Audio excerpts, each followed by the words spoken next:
Hello friends, नमस्कार, प्रणाम, सत श्री अकाल, वनकम, नमो बुद्धाय, प्रेज लॉर्ड, आदाब। वेलकम टू आवर चैनल के सोल कॉन्शियसनेस। शब्दों में बहुत ताकत होती है, इसलिए जब कभी भी बोले सोच समझ कर बोलें। आपके शब्द किसी के लिए वरदान सिद्ध हो सकते हैं और किसी के लिए एक श्राप। इसलिए कम बोले, धीरे बोले और मीठा बोले। लोग कहते हैं कि गंगा स्नान करने से पाप धुल जाते हैं। क्या सच में ये संभव है? अगर ऐसा होता तो हर कोई पाप कर्म करके गंगा स्नान कर लेता और उसके सारे पाप धुल जाते और उसका भाग्य अच्छा हो जाता और किसी को दुख भी नहीं होता, क्योंकि किए हुए पाप तो धुल जाते हैं। पर मनुष्य आज गंगा स्नान करने के बाद भी दुखी हैं, परमात्मा को पुकारते हैं, क्योंकि परमात्मा ही गॉड, अल्लाह, भगवान ही आपको पतित से पावन बना सकते हैं।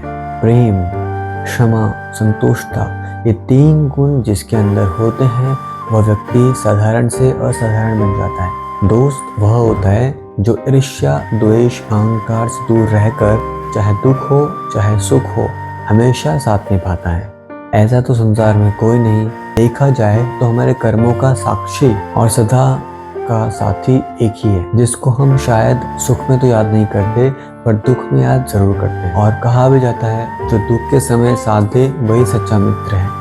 तो ईश्वर हमारे सच्चे मित्र हैं, क्योंकि वो हमारे हर दुख में, जब कोई साथ में नहीं रहता तो वो हमारे साथ रहते हैं, और वो है परमात्मा। कुछ भी सोचने, बोलने और करने से पहले एक बात सोच लेना चाहिए कि इसमें मेरा, दुनिया का और लोगों का कल्याण है कि नहीं।